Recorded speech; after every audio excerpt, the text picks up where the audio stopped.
Topics है, that means कि इस वीडियो से आपको 4 से 5 क्वेश्चन नीट में देखने को मिलेगा, गारंटेड है। क्यों मिलेगा? क्योंकि अगर आप कोई भी एग्जाम देते हो, अगर 11th एंड 12th आता है तो आपका ये वीडियो बहुत इंपॉर्टेंट होने वाला है, क्योंकि यहाँ पे जितने डिसऑर्डर है सारे एवरीवन। तो आज का टॉपिक बहुत इंपॉर्टेंट होने वाला है, जहां पे हम लोग देखने वाले हैं कंप्लीट डिसऑर्डर, दैट मींस कि 11th एंड 12th के मोस्ट इंपॉर्टेंट क्वेश्चन बोल दो आपको इस टॉपिक से, दैट मींस कि इस वीडियो से आपको 4 से 5 क्वेश्चन नीट में देखने को मिलेगा, गारंटेड है। क्यों मिलेगा? क्योंकि अगर आप कोई भी एग्जाम देते हो, अगर 11th एंड 12th आता है तो आपका ये वीडियो बहुत इंपॉर्टेंट होने वाला है, क्योंकि यहाँ पे जितने डिसऑर्डर है सारे चैप्टर से हम लोग सबको एक बार कवर करेंगे और मोस्ट इंपॉर्टेंट क्वेश्चन को देख रहे होंगे। और क्वेश्चंस आपको नहीं लगेंगे, आपको टॉपिक लगेगा और आप समझोगे, कॉन्सेप्ट को समझोगे और आपको याद हो जाएगा वीडियो के अंदर ही।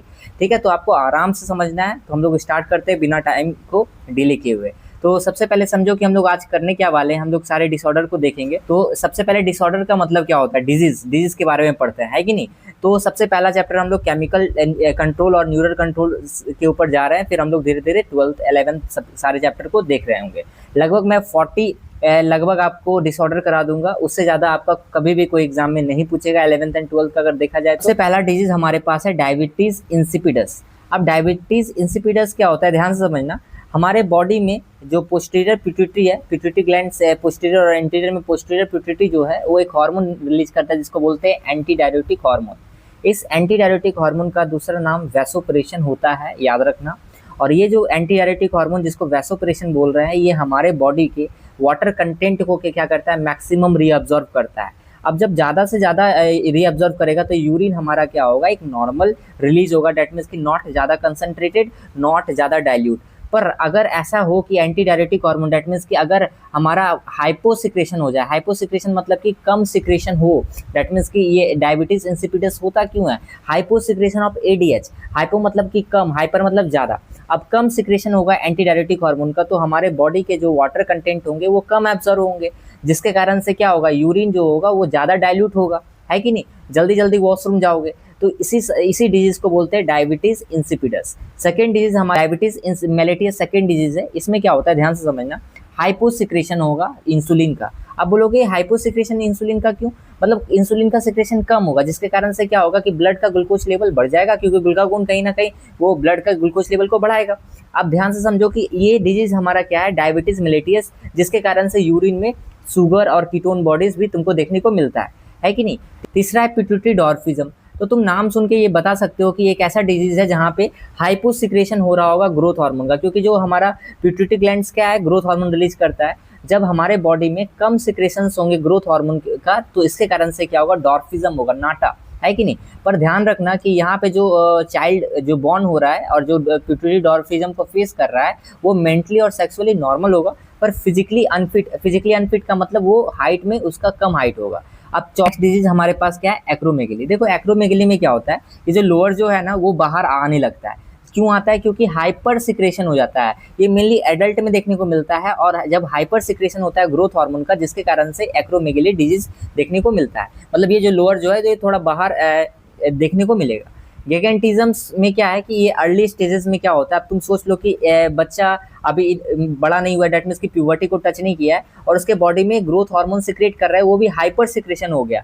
तो ये हमारा खली लाइक स्ट्रक्चर, डेट मीन्स की गिगेंटिज्म्स अर्ली स्टेजेस में, अर्ली एजेस में जब हाइपर सिक्रेशन होता है ग्रोथ हार्मोन का, तो गिगेंटिज्म डिजीज हो जाता है। उसके बाद ध्यान से समझना सिंपल गोइटर क्या है। यहाँ पे सिंपल गोइटर में क्या होता है, हाइपर सिक्रेशन होता है थायरोक्सिन का। हाइपर सिक्रेशन का क्या होता है, थायरोक्सिन का। इसके कारण से क्या होता है, मतलब ज़्यादा से ज़्यादा थायरोक्सिन सिक्रेट होता है, जिसके कारण से गोइटर डिजीज होता है। अब आते हैं क्रेटिनिज्म्स। क्रेटिनिज्म्स बहुत बार एग्जाम में पूछा हुआ है, बहुत इंपॉर्टेंट है। ये होता क्या, ध्यान से समझना। इस केस में हाइपोसिक्रेशन होता है thyroxine during pregnancy. That means कि जब मदर के वॉर्म में बच्चा होता है, तो उस केस में क्या होता है कि मेनली हाइपोसिक्रेशन होता है थायरोक्सिन हार्मोन का। दैट मीन्स कि कहीं ना कहीं उस केस में तो सॉल्ट, दैट मीन्स कि जो टेबल सॉल्ट है उसका इंटेक प्रॉपर होना चाहिए। तो hyposecretion of thyroxine during pregnancy, मतलब कम सिक्रेशन होगा थायरोक्सिन हार्मोन का, जिसके कारण से क्या होगा कि बेबी के मेंटली और सेक्सुअली रिटार्डेड होगा, और साथ के साथ याद रखना डीप म्यूटिज्म भी उसको फेस करना पड़ेगा, उसको सुनने में और समझने में। डैट मीन्स कि वो बोलने में भी दिक्कत होगा उसको, और सुनने में भी प्रॉब्लम होगा, उसका जो बॉडी का स्किन होगा वो थिक हो जाएगा। ठीक है, ये क्रेटिनिज्म्स होता है जहाँ पे हमारा कम सिक्रेशन होता है थायरोक्सिन का। नेक्स्ट हमारे पास डिजीज है दैट इज एक्सोथैल्मिक गोइटर। ये एक सिंपल गोइटर मैंने बोला, ठीक है। अब देखो यहाँ पे क्या है, यहाँ एक्सोमिस होता है बाहर, जब हाइपर सिक्रेशन होगा थायरोक्सिन का उस वक्त क्या हो रहा था, कम सिक्रेशन हो रहा था। यहाँ पे क्या हो रहा है, हाइपर सिक्रेशन हो गया। ठीक है, जब ज्यादा सिक्रेशन होगा थायरोक्सिन का, जिसके कारण से क्या होगा कि आई बॉल के पीछे मतलब बिहाइंड क्या होता है, डिपोजिशन हो जाता है म्यूकस का, जिसको हम बोलते हैं एक्सोप्थेल्मिक गोइटर, मतलब आँख थोड़ा निकला हुआ तुमको दिखेगा। दैट मीन्स ग्रेव डिजीज भी इसको बोलते हैं। तो ये बात आपको याद होना चाहिए। That is osteoporosis. ये क्या होता है, ध्यान से समझना, ये हमारा दो कंडीशंस में होता है मेनली। एक पहला कंडीशंस क्या होता है, पैराथॉर्मोन का सिक्रेशंस अगर ज्यादा होता है उस केस में क्या होता है कि बोन्स में एक बोन्स ईटिंग सेल्स होते हैं जिसको बोलते हैं स्टियोक्लास्ट सेल्स। ये क्या है, सिग्नल सेल्स सेंड करते हैं, मतलब कि ज़्यादा मात्रा में पैराथॉर्मोन बॉडी में रिलीज हो रहा है तो ये क्या करेंगे, बोन्स ईटिंग सेल्स को सिग्नल सेंड करेंगे जिसको बोलते हैं स्टियोक्लास्ट सेल्स, और ये क्या करने लगेंगे, बोन्स के कैल्शियम को ब्लड में बढ़ाने लगेंगे। ठीक है, मतलब बोन्स को डीजनरेट करने लगेंगे, बोन्स के सेल्स को डीजनरेट करने लगेंगे। इससे क्या होगा कि बोन्स के कैल्शियम लेवल भी घटेगा और जल्दी जल्दी फ्रैक्चर होने का चांस होता है। तुम देखते होगे कि फीमेल्स में याद रखना कि मेनोपॉज के बाद ये ज़्यादा होता है, क्योंकि फीमेल्स में क्या होता है, एस्ट्रोजन्स का जो अमाउंट है आफ्टर मेनोपॉज का डेट मीन्स की जब मेंस्ट्रुअल साइकिल बंद हो जाता है, डेट मीन्स की मेनोपॉज, तो इस केस में क्या होता है, एस्ट्रोजन का सिक्रेशंस कम हो जाता है, जिसके कारण से ये प्रॉब्लम देखने को मिलता है। डेट मीन्स की पैराथॉर्मोन भी बढ़ जाता है। उस केस में ये आपका स्टियोपोरोसिस डिजीज ज़्यादा देखने को मिलेगा फीमेल्स में आफ्टर मेनोपॉज। टेटनस का बात करते हैं तो क्लोस्ट्रीडियम टेटनई एक तरह का बैक्टीरियल डिजीज होता है, ध्यान से समझना। क्लोस्ट्रीडियम टेटनई ये एक बैक्टीरिया है जो कॉज करता है टेटनस। तो ऐसे तो तुम सुने होंगे कि कोई भी जो रस्टेड जो आयरन होता है उसके कारण भी अगर तुम्हारा कोई कट लग गया तो जिसके कारण से टेटनस डिजीज होता है, तो इंजेक्शंस तो वो लेना ही होता है। अब एक डिजीज होता है टेटनई और टेटनस में अंतर होता है, इसीलिए मैंने टेटनस को भी बताया। अब टेटनई में क्या होता है, ध्यान से समझना, एक तरह का ये हार्मोनल डिजीज है। सबसे पहले कैसा डिजीज है, हार्मोनल डिजीज है। इस केस में होता क्या है, ध्यान से समझो, हाइपोसिक्रेशन होता है पीटीएच का। दैट मीन्स कि वहाँ पे क्या हो रहा था, हाइपर सिक्रेशन, ज़्यादा सिक्रेशन हुआ था किसमें, स्टियोपोरोसिस में। यहाँ पे क्या होगा, कम सिक्रेशन होगा, पैराथॉर्मोन का कम सिक्रेशन होगा, जिसके कारण से क्या होगा कि बॉडी के अंदर, बॉडी के फ्लूइड में कैल्शियम का लेवल उस वक्त बढ़ रहा था, इस वक्त क्या होगा, कैल्शियम का लेवल घट जाएगा, जिसके कारण से क्या होगा, मसल्स के अंदर रैपिड स्पैज़म्स होगा, मतलब कि कॉन्ट्रैक्शन देखने को मिलेगा। इसको हम टेटनी बोलते हैं। अब नेक्स्ट हमारे पास है एडिशन। ध्यान से समझना, ज्यादा हाइपोसिक्रेशन होगा हमारा, दो चीज का नाम सुने होंगे तो ठीक है, अदरवाइज तुमको ये जानना जरूरी है। तुम्हारे किडनी में जो एड्रेनल कॉर्टेक्स है उससे बहुत अलग अलग तरह के हार्मोन निकलते हैं, जैसे कि हमारे पास मिनरलोकॉर्टिकॉइड, ग्लूकोकॉर्टिकॉइड, सेक्स कॉर्टिकॉइड भी होते हैं, तो वो अभी नहीं बात करना है। मिनरलोकॉर्टिकॉइड और ग्लूकोकॉर्टिकॉइड का जब हमारा क्या होगा, हाइपोसिक्रेशन होगा, तो इस केस में एडिशन डिजीज होते हैं। एडिशन डिजीज दो कारण से, मिनरलोकॉर्टिकॉइड, ग्लूकोकॉर्टिकॉइड्स के ज़्यादा सिक्रेशंस होता है। कभी कभी तुम्हारा केस बेस्ड क्वेश्चन आने का चांस होता है कि कोई मान लो मेन का एक्सीडेंट हो गया और किडनी डैमेज हो गया, तो किडनी में एड्रेनल ग्लैंड है किडनी के ऊपर, तो अगर हम बात करते हैं कि किडनी जब क्या होगा कि एड्रेनल ग्लैंड को मान लो रिमूव कर दिया गया, तो जिसके कारण से क्या होगा कि कुछ पार्ट मान लो एड्रेनल ग्लैंड का कट आ गया या फिर डैमेज हो गया, जिसके कारण से ये हाइपोसिक्रेशन, दैट मीन्स की कम सिक्रेशन अगर हो रहा है मिनरलोकॉर्टिकॉइड और ग्लूकोकॉर्टिकॉइड का, उस केस में होता है हमारा एडिशन डिजीज। आई होप कि आपको ये बात समझ में आया होगा। अब हम लोग बात करने वाले हैं डायबिटोजेनिक इफेक्ट। तो डायबिटीज़ के पेशेंट के बारे में तो आप बहुत ज़्यादा सुने होंगे। तो इस केस में क्या होता है, दो तीन चीज़ का इंक्रीजमेंट बॉडी में होगा। ये ऐसा नहीं हम बोल रहे कि एक चीज़ होगा तो ही हो जाएगा, बहुत सारे इसके सिम्टम्स हैं, जैसे कि ज़्यादा मात्रा में अगर हमारा ग्रोथ हार्मोन भी इंक्रीज होता है, जिसके कारण से डायबिटोजेनिक इफेक्ट तुम्हारे बॉडी में देखने को मिल सकते हैं। बॉडी में स्ट्रेस हार्मोन जिसको बोलते हैं कॉर्टिसोल, दैट मीन्स के ज़्यादा स्ट्रेस लेने से भी क्या होता है, डायबिटोजेनिक इफेक्ट में तुमको देखने को बॉडी में मिलेंगे। थायरोक्सिन ज़्यादा बॉडी में हाइपर सिक्रेशन हो रहा है, या फिर ग्लूकागोन हार्मोन, या फिर एंड्रोजन, एक हार्मोन और क्या है, एंड्रोजन। मैंने बोला एंड्रोजन, ग्लूकागोन, या फिर थायरोक्सिन, कॉर्टिसोल, या फिर तुम्हारा ग्रोथ हार्मोन, ये कुछ भी ज़्यादा इंक्रीज हो रहा है तो डायबिटोजेनिक इफेक्ट देखने को मिलेंगे। अब आते हैं नेक्स्ट हम लोग ब्रीदिंग वाले चैप्टर से। तो हमने केमिकल और न्यूरल के सारे डिसऑर्डर को फिनिश कर लिए। यहाँ 12 डिसऑर्डर तो मैंने देख लिया केमिकल और न्यूरल से। अब हमारे पास ब्रीदिंग चैप्टर है, breathing and exchange of gases. तो सबसे पहला डिजीज है अस्थमा। अस्थमा का एक एलर्जिक डिजीज होता है। इसमें क्या होता है कि ब्रीदिंग में डिफिकल्टी होगा, विजिंग साउंड एक मेजर कॉजेज है। दैट मीन्स की विजिंग साउंड क्वेश्चन में लिखा रहेगा कौन से डिजीज में सुनने को मिलता है wheezing sound, that is asthma. यहाँ पे अफेक्टेड जो तुम्हारा पार्ट होगा लंग्स के अंदर, that is bronchi and bronchioles, याद रखना। तो ब्रोंकाई और ब्रोंकियोल्स जो होंगे अफेक्टेड पार्ट होंगे, ठीक है। अब उसका नेक्स्ट हमारे पास है कि इम्पाइसीमा क्या होता है। एम्फाइसीमा एक क्रॉनिक डिसऑर्डर है। क्रॉनिक का मतलब होता है एक लंबे समय तक चलने वाला डिसऑर्डर। आखिर ये लंबे समय तक कैसा होगा? ज़्यादा से ज़्यादा स्मोकिंग अगर कोई करते हैं तो जिसके कारण से एम्फाइसीमा होते हैं। और होता क्या है कि थोड़ा सा भी तुम क्लाइंबिंग करोगे या फिर तुम सीढ़ी चढ़ोगे तो तुम जल्दी थक जाओगे। एक तुमको हमेशा तुम जो सांस भी लोगे ना तो तुमको फुलफुलनेस लगेगा। तुम कम सांस लोगे या तुमको लग रहा है कि तुमने बहुत बहुत ज़्यादा सांस ले रहे हो, क्योंकि जो एल्वुलर वॉल है, एल्वुलाई के अंदर जो वॉल है वो भी डैमेज होने लगते हैं। जिसके कारण से डॉक्टर एक मेडिसिन जो 12th में बायोटेक्नोलॉजी में भी दिया हुआ है, जो आपको पता होना चाहिए, अल्फा 1 एंटीट्रिप्सिन, ये ड्रग्स सिगरेट स्मोकिंग वाले को दिया जाता है, याद रखना, ठीक है। ओकुपेशनल रिस्पिरेटरी डिसऑर्डर में क्या होता है, ध्यान से समझना। बहुत सारे ऐसे वर्कर होते हैं जो ग्राइंडिंग दैट मीन्स की स्टोन फैक्ट्रीज में वर्क करते हैं, जिसके कारण से क्या होता है कि लगातार सांस लेने से, धूल मिट्टी जाने से एक फिब्रोसिस हो जाता है, मतलब टिश्यूज क्या हो जाते हैं, फिब्रोसिस हो जाते हैं, जिसके कारण से सीरियस लंग्स डैमेज होने का चांस हो जाता है। ये इंडस्ट्रियल वर्कर को ज़्यादा देखने को मिलता है, इसीलिए वो लोग अगर मास्क पहनना बहुत ज़रूरी है। वो लोग अगर मास्क पहन के नहीं काम करेंगे तो इसके कारण से इस तरह के डिजीज़ होते हैं, जिसको बोलते हैं ऑक्यूपेशनल रिस्पिरेटरी डिजीज़। अब हम लोग बात करते हैं बॉडी फ्लूइड एंड सर्कुलेशंस के डिजीज़ के ऊपर। तो ध्यान से समझना, सबसे पहला टॉपिक हम लोग ब्लड प्रेशर का लेते हैं, जो बहुत कॉमन टॉपिक है। तो आपको पता होना चाहिए कि जब ब्लड प्रेशर का बात करते हैं तो हमारा जो नॉर्मल ब्लड प्रेशर होता है वो 80-120 के आसपास हम लोग लेते हैं। पर अगर मान लो कि हमारे पास 80 से 90 हो जाए और 120 से हमारा 140 पहुंच जाए, तो मतलब 80 से फ्लक्चुएट होकर 90 हो जाए और 120 से हमारा फ्लक्चुएट होकर 140 हो जाए, इस केस में हम बोलेंगे कि हायर हमारा हो गया। डेट मीन्स कि हाइपरटेंशन, ये डिजीज क्या हमारा कॉज हो जाएगा, हाइपरटेंशन। अब ध्यान से समझना, इस केस में हाइपरटेंशन में क्या होता है कि बहुत सारे वाइटल ऑर्गन, हमारे ब्रेन हो गया, किडनी हो गया, ये सारे डैमेज होंगे। एनसीईआरटी ये लिखता है। अब है हमारे पास एक नेक्स्ट डिजीज, इसको बोलते हैं कोरोनरी आर्टरी डिजीज। इसमें होता क्या है, ध्यान से समझना कि हमारे पास एक मान लो ब्लड वेसल्स है ना, तो ब्लड वेसल्स में सबसे पहले एथेरोस्क्लेरोसिस, ये एथेरोस्क्लेरोसिस क्या है, जिसके कारण से डिपोजिशन होता है। डेट मींस कि ब्लड वेसल्स में डिपोजिशन होने लगता है, बहुत सारे कैल्शियम का, फैट्स का, कोलेस्ट्रोल का, ठीक है। तो बहुत सारे डिपोजिशन होने लगता है, ये हमारे पास फैट्स, कोलेस्ट्रोल, ये सारे चीज़ का, जिसके कारण से टिश्यूज़ के अंदर क्या होता है, फाइबर्स जमा होने लगते हैं।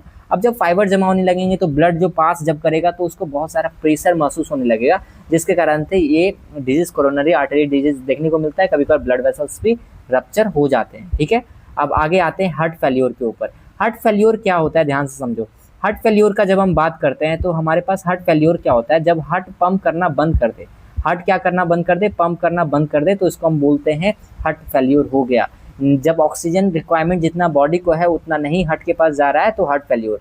इसके कारण से क्या होता है, congestion, heart failure because congestion of the lungs सही तरीका से एयर को एक्सचेंज ना कर रहा है, लंग्स अपना काम भी अच्छी तरीका से नहीं कर रहा है, तो भी हार्ट फेल्योर का चांस देखने को मिलता है।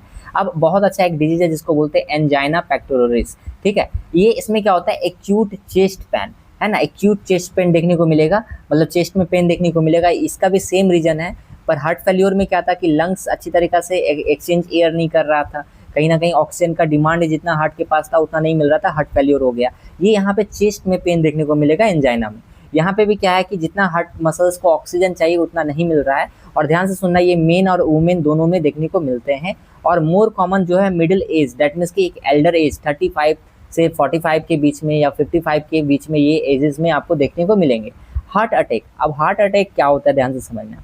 हमने बात किया हार्ट फेल्योर, एंजाइना पेक्टोरिस, अब आते हैं हार्ट अटैक। हार्ट अटैक एक ऐसा हमारे पास डिजीज है जहाँ पे हार्ट का मसल सडनली डैमेज हो जाता है। क्या होता है, हार्ट का मसल सडनली डैमेज हो जाता है। अब उस केस में क्या होता है कि हम बोलते हैं हार्ट अटैक हो गया। Cardiac arrest, cardiac arrest means complete death of heart muscles, that means कि हार्ट के मसल्स, तुम देखते हो कि सीपीआर लगाया जाता है कि नहीं, तो कंप्लीट डेथ होता है हार्ट मसल्स का और हार्ट बीटिंग करना बंद कर देता है, तो इसी को हम बोलते हैं कार्डियक अरेस्ट, है कि नहीं। हमारा 22 नंबर में डिजीज है, दैट मीन्स कि यूरेमिया। ये डिजीज में क्या होता है कि किडनी सही तरीका से काम नहीं करता है, तो जिसके कारण से यूरिया बॉडी से रिमूव नहीं हो पा रहा है, तो पर्सन को एक आर्टिफिशियल डायलिसिस प्रोसेस का जरूरी है, जिसको बोलते हैं हीमोडायलिसिस, है कि नहीं।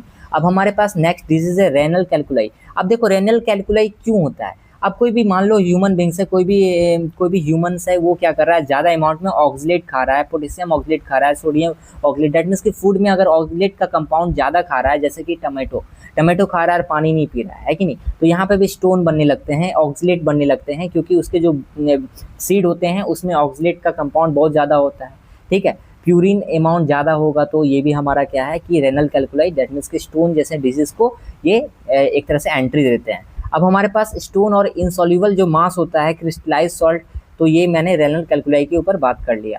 अब नेक्स्ट हमारे पास है डिजीज़ है ग्लोमेरुलोनेफ्राइटिस। अब आइटिस जहाँ पे लग गया डेट मीन्स की इन्फ्लामेशन सब आएगा। डेट मीन्स कि यहाँ पे इन्फ्लामेशन होता है ग्लोमेरुलर, यहाँ पे इन्फ्लामेशन होता है तुम्हारा किडनी के अंदर। डेट मीन्स की किडनी में सूजन देखने को मिलेगा। जंक फूड ज़्यादा खा रहे हो, बाहर का प्रोसेस फूड खा रहे हो, तो ये सारा डिजीज़ तुमको एंट्री तुम्हारे बॉडी में लेगा। नेक्स्ट चैप्टर है जहाँ पे लोकोमोशन एंड मूवमेंट का डिजीज़ के ऊपर बात कर रहे हैं। माइस्थेनिया ग्रेविस जो एक तरह का ऑटो इम्यूनिटी डिसऑर्डर होता है। इसका सिम्टम्स क्या है कि बॉडी में फटीक होगा।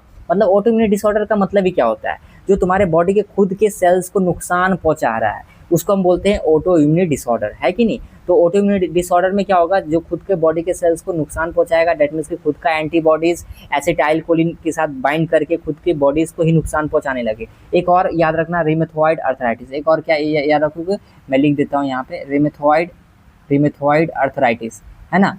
ये भी तुम्हारा क्या होता है, एक तरह का हमारे पास ऑटो इम्यूनिटी डिसऑर्डर होता है। तो माइस्थेनिया ग्रेविस और रिमेथॉइड अर्थराइटिस दोनों तुम्हारा एक तरह का ऑटो इम्यूनिटी डिसऑर्डर है, जो तुम्हारा प्रॉब्लम क्रिएट करता है। डेट मीन्स कि तुम्हारे खुद के बॉडी के सेल्स को प्रॉब्लम करता है। मस्कुलर डिस्ट्रॉफी क्या होता है, मैंने अभी तुरंत बताया कि एक तरह का जेनेटिक डिसऑर्डर है, जहाँ पे जो हमारे डिस्ट्रोफिन प्रोटीन के जो जीन होते हैं वो म्यूटेट कर जाते हैं, जिसके कारण से क्या होता है, प्रोग्रेसिव डिजनरेशन होगा स्केलेटल मसल्स का।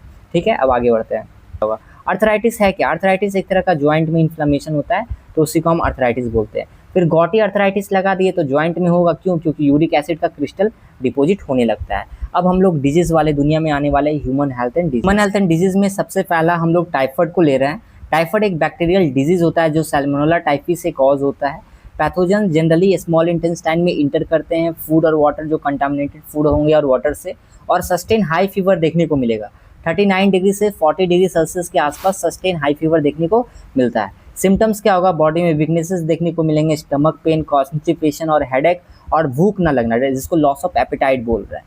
इंटेस्टाइनल परफोरेशन भी बहुत सारे केसेस में देखने को मिलते हैं। अब टेस्ट इसमें क्या है, वडाइल टेस्ट, है कि नहीं, वडाइल टेस्ट। और आपको याद होगा कि मैरी मेलॉन जो थी वही पहली जो फीमेल थी, जो कुक थी, उन्होंने स्प्रेड किया था ये चीज़, है कि नहीं, मतलब जो टाइफाइड डिजीज़ है। अब उसके बाद निमोनिया क्या होता है, निमोनिया स्ट्रेप्टोकोकस निमोनी से होता है और हीमोफिलस इन्फ्लुएंजा से होता है। ये कौन सा ऑर्गन को इन्फेक्ट करता है, एल्बुलाई को, लंग्स के एल्बुलाई को इन्फेक्ट करता है, याद रखना। और मेनली इसमें क्या होता है, fevers, high chills, that means की हाई फीवर्स और हेडेक तो होगा ही, साथ के साथ सिवियर केस में ऐसा देखने को मिला, एनसीईआरटी लिखता है कि लिप्स और नेल्स क्या होते हैं, बहुत सारे ग्रे और ब्लूइश देखने को लगते हैं। अब डिसेंट्री में क्या होता है, ये एक तरह का बैक्टीरियल डिजीज है। सबसे पहले सिम्टम्स क्या है, फीकल मैटर ब्लड और म्यूकस के साथ आता है, तो इसको हम डिसेंट्री बोलते हैं, है कि नहीं। अब प्लेग में क्या होता है, याद रखना, बहुत बार पूछा है कि कौन से किसके कारण से होता है, एर्सिनिया पेस्टिस के कारण। ये एक तरह का बैक्टीरिया डिजीज है, कौन सा बैक्टीरिया, एर्सिनिया पेस्टिस। अब उसके बाद डिप्थीरिया, डिप्थीरिया एक तरह का क्या है, बैक्टीरियल डिजीज है, और ये किसके कारण से होता है, बैक्टीरिया का नाम कॉर्नीबैक्टीरिया डिप्थरी। कॉमन कोल्ड क्या होता है, राइनो वायरस के द्वारा कॉज किया जाता है। इसमें क्या होता है, नोज और रिस्पिरेटरी पैसेज जो होते हैं, जो हमारे लंग्स होते हैं, ठीक है, लंग्स डैमेज नहीं हो रहा है, जो हमारे इन्फेक्ट कहाँ करेगा, नाक से रेस्पिरेटरी ट्रैक्ट, वहाँ पे ये इन्फेक्ट करेगा, लंग्स को डैमेज नहीं करता है कॉमन कोल्ड में। और कौन सा virus, rhino virus. Time period 3 से 7 दिन तक ये ड्रॉपलेट इन्फेक्शन के जैसा एक्ट करेगा। मलेरिया क्या है, मलेरिया एक प्रोटोजोआ से कॉज करता है, जिसको प्लाज्मोडियम बोलते हैं। 3 स्पीसीज एनसीईआरटी में दिया हुआ है, that is we can say that कि वाइवैक्स, मलेरिया एंड फ्लैसीफेरम। तो plasmodium vivax, plasmodium malaria, plasmodium falciparum, जिसमें से एनसीईआरटी ये भी लिखता है कि फ्लैसीफेरम एक मैलिग्नेंट है, डेट मीन्स कि बहुत घातक स्पीसीज है। अगर ये मलेरिया कॉज किया ना, तो फैटल इतना होगा कि डेथ तक हो सकता है पेशेंट का। एमोवाइसिस क्या होता है, यहाँ पे क्या है, एमोविक डिसेंट्री कॉज करता है। ये हमारे पास जो नाम है स्पीसीज का, जिसको बोलते हैं एंट अमीबा हिस्टोलिका। ये पैरासाइटिक का क्या नाम है, एंट अमीबा हिस्टोलिका। कहाँ पे मेनली कॉज करता है, लार्ज इंटेस्टाइन, है कि नहीं। तो एमोविक डिसेंट्री, और हमारे पास स्पीसीज का क्या नाम है, एंट अमीबा हिस्टोलिका। सिम्टम्स क्या है, कॉन्स्टिपेशन होगा, एब्डोमिनल पेन होगा, जिसके कारण से क्रैम्प्स भी आएगा, और साथ के साथ जो फीकल मैटर होंगे उसमें एक्सेस म्यूकस और बोल सकते हो ब्लड आएंगे। अब उसके बाद हाउस फ्लाई, सबसे एक मैकेनिकल कैरियर, याद रखना, जो एमोवाइसिस का होता है, हाउस फ्लाई एक कैरियर के रूप में देखा जाता है। अब एक चीज़ और याद रखना कि तुम्हारा जो मलेरिया होता है ना, उसका इन्फेक्टिव स्टेज स्पोरोजोइट होता है, यहीं पे जो हमारा एमोवाइसिस होगा उसका infective stage tetra nucleated cyst होता है। तो अगर इन्फेक्टिव स्टेज का बात करते हैं तो टेट्रा न्यूक्लिएटेड सिस्ट होता है ह्यूमंस के अंदर। एस्केरिस क्या है? एस्केरिस राउंडवॉर्म कॉज करता है, राउंडवॉर्म का नाम एस्केरिएसिस। तो ये याद रहेगा कि एस्केरिस डिजीज एस्केरिएसिस से कॉज होता है। याद करो कि जो तुम ने देखा था कि हमारे पास एलिफेंटेसिस हाथी पाँव है ना, जो फ्लेरेसिस डिजीज भी इसको हम बोलते हैं, ये वुचेरिया, इसका दो बोल सकते हो कि इसका दो होता है स्पीसीज, याद रखना, वुचेरिया मलई और वुचेरिया बैंकक्रॉफ्टी, है ना, दो स्पीसीज याद रखना। आई थिंक कि तुम स्पेलिंग एक बार एनसीईआरटी में देख लेना, ठीक है। तो वुचेरिया मलई और वुचेरिया बैंकक्रॉफ्टी, इसका दो डिजीज है जो एलिफेंटेसिस और जिसको फ्लोरेसिस बोलते हैं, वो कॉज करता है। रिंग फॉर्म दाग, ये है ना खुजली वाला जो डिजीज होता है जिसको फंगस के कारण होता है। तुम देखते हो कि फिंगर्स के बीच में, नेल के बीच में जब पानी भी लग जाता है जिसके कारण से ये ring worm fungus disease cause करता है कि नहीं। अब उसके बाद इसका 3 स्पीसीज एनसीईआरटी में दिया हुआ है, डेट इज की स्पोरम फाइटोन, है ना, तो माइक्रोस्पोरम, ट्राइकोफाइटोन, एपिडर्मोफाइटोन, ये 3 स्पीसीज है जो रिंगवर्म को कॉज करता है। अब उसके 40 में क्या है, हमारे पास ऑटो इम्यून डिसऑर्डर, मैंने बोला था रिमेथॉइड अर्थराइटिस और माइस्थेनिया ग्रेविस, है कि नहीं, ये दोनों हमारे पास ऑटो इम्यून डिसऑर्डर होता है। 41 में क्या है, लीवर, जिसको चिरोसिस भी बोलते हैं, जहाँ पे फैटी लीवर देखने को मिलता है, एक्सेसिव ड्रिंक्स, ज़्यादा ड्रग्स, अल्कोहल के कारण से ये होता है। अब हमारे पास लास्ट डेट में इसकी एसटीडी, जिसको हम बोलते हैं सेक्सुअली ट्रांसमिटेड डिजीज, जिसको वल्नरेबल डिजीज भी बोलते हैं, ये सेक्सुअली ट्रांसमिटिंग डिजीज आता है। इसमें 3 तरह के डिजीज तुमको नाम याद होना चाहिए, मैच द फॉलोइंग से बहुत बार क्वेश्चन आता है। बैक्टीरिया, गोनेरिया, निजेरिया गोनेरिया जो बैक्टीरिया होता है इसके कारण कॉज होता है, तुम एनसीईआरटी में देखना, सिपिल्स, ट्रिप्नोमा प्लेडियम, है कि नहीं। अब उसके बाद क्लेमिडाइसिस, ये सारे बैक्टीरियल डिजीज है। वायरल डिजीज में क्या होगा, genital herpes, genital warts, hepatitis और एचआईवी, ये वायरल डिजीज है। याद रखो, जोन्स में याद रखना, ट्राइकोमाइनेसिस एक तुम्हारा जो डिजीज है। अब याद, एक नोट पॉइंट एनसीईआरटी में दिया हुआ है और बहुत बार इससे क्वेश्चन बना हुआ है कि हेपेटाइटिस बी और जेनेटल हर्पिस और एचआईवी को छोड़ के अगर सारे डिजीज, जेनेटल हर्पिस और एचआईवी और हेपेटाइटिस बी को छोड़ के ये सारे डिजीज अगर तुमको पता चल जाता है पहले, तो तुम इसलिए उसको क्योर कर सकते हो with proper treatment. I hope कि आपको ये डिसऑर्डर वाला वीडियो बहुत अच्छी तरीके से समझ में आया होगा। मैं इसका नोट्स आपको टेलीग्राम पे दे दूंगा, ठीक है। तो हम लोग मिलते हैं एक नए अगले बहुत इंपॉर्टेंट वीडियोज़ के साथ जो आपको श्योर शॉर्ट मार्क्स देगा। Thank you, bye.